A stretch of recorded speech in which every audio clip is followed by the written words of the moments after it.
Владико Господи, Исусе Христе, Боже наш, който всичко държиш, святи и благословени и вечно съществуващ цар на царете и Господи на господарите.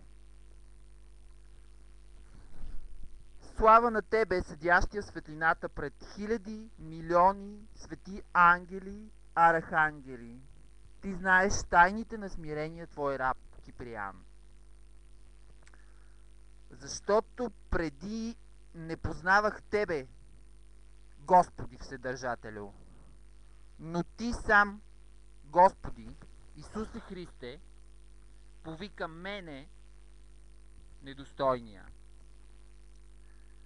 и ме благослови и удостои да живея с любов и послушание пред Твоето милосърдие и да разпръсна силата на магията, защото и аз, Господи, задържах облаците и те не пускаха дъжд. Връзвах земята и тя не даваше плод. Лозите не се разлистваха, стадата не даваха мляко. Правех мъжете да не се събират жените си и те да не стават майки. Братя да не се виждат и семейства да не се разделят. Правех зимата лято и лятото зима. Всичко лошо, което можех, правех.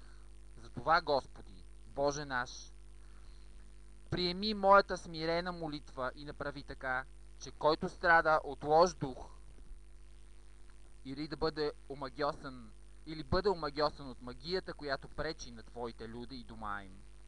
Веднага, където се прочете тази молитва, извяра пред Бога, да се освободи в името на Отца и Сина и Светия Дух.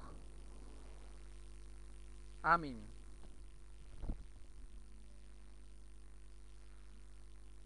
И откъдето и да е изпратена тази магия, нека се разпръсне от Твоите раби.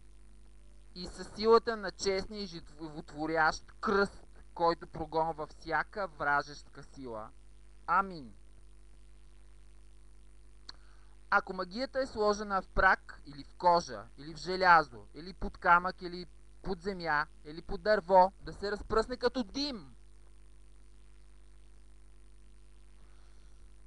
Или ако е написана с мастило или кръв човешка, или кръв на добитък или на риба, или с каквото и да е направена, нека се разпръсне от Твоите раби.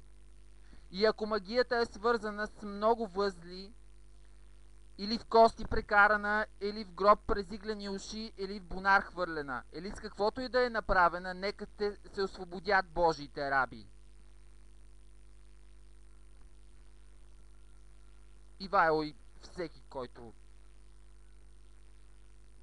се появи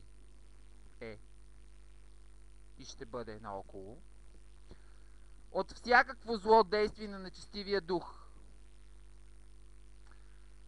Така, щото с дразновение да казват: Господ е мой защитник, няма да се оплаша от никакво зло, защото Ти, Господи, си с мене. Твоята десница ме успокоява. И тъй, моля Ти се, Господи, Боже Вседържателю, по молитвите на Твоя смирен раб Киприан, построи Твоята могъща десница и милостиво погледни на Твоите раби. Ивайло е всеки, който ще бъде и се намира наоколо. И им изпрати мирен и верен ангел-пазител от всяко зло, за да славят Тебе, нашият изкупител и избавител, сега и винаги и вовек и веков. Амин.